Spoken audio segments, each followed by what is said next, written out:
Yes, ইউটিউবে মাত্র কয়েক ঘন্টায় 5 মিলিয়ন ভিউ।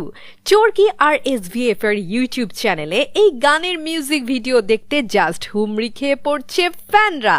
শাকিব খান নিজেই ফেসবুকে শেয়ার দিয়ে লিখেছেন, লিচুর বাগানে তাণ্ডব চলছে। আর সত্যি তাই, বাবা যাদব আর রুহুল আমিনের কোরিওগ্রাফিতে গানের প্রতিটি বিটে প্রাণ আছে। সাবিলার নাচের ঝংকার আর শাকিবের স্টাইলিশ লুক দেখে তো চোখই ফেরানো যাচ্ছে না।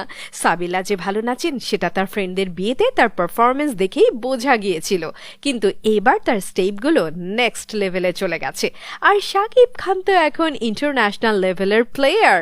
কেউ কেউ অবশ্য এটাকে তুফানের লাগে উড়াধুরার সঙ্গে তুলনা করছেন, তবে পরিচালক রায়হান রাফি নিজেই বলেছেন এটা কোনো সাধারণ আইটেম সং নয়, বরং গল্পের একটা জরুরি অংশ। সত্যি, এই ঈদে এখন পর্যন্ত যদি কিছু মন ছুঁয়ে যায় তবে সেটা তাণ্ডব সিনেমার লিচুর বাগানে গান। শাকিব খানের সেই চিরচেনা জাদুকরি হাসি আর সাবিলা নূরের ফাটাফাটি নাচ সব মিলিয়ে গানটা যেন এক ঝাঁক লিচুর মতোই মিষ্টি আর কালারফুল। প্রীতম হাসান, জেফার রহমান, আলেয়া বেগম আর মঙ্গল মিয়ার কণ্ঠে গানটি যেন মনের মাঝে তাণ্ডব নাচ শুরু করে দেয়। সত্তার পাগলা, মেহেদি আনসারি আর ইনামুল তাহসিনের লেখা কথায় রোম্যান্স আর পুঁথি স্টাইলের মজা মিশে এক অন্যরকম ম্যাজিক তৈরি করেছে।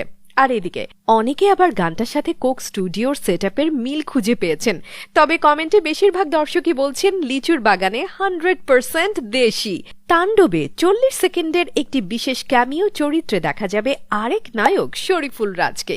এবার দেখা যাক সিনেমার ট্রেলারটা কেমন হয়। ফ্রেন্ডস, আপনাদের মধ্যে কে কে হলে গিয়ে তাণ্ডব দেখবেন প্লিজ জানিয়ে দিন কমেন্ট সেকশনে।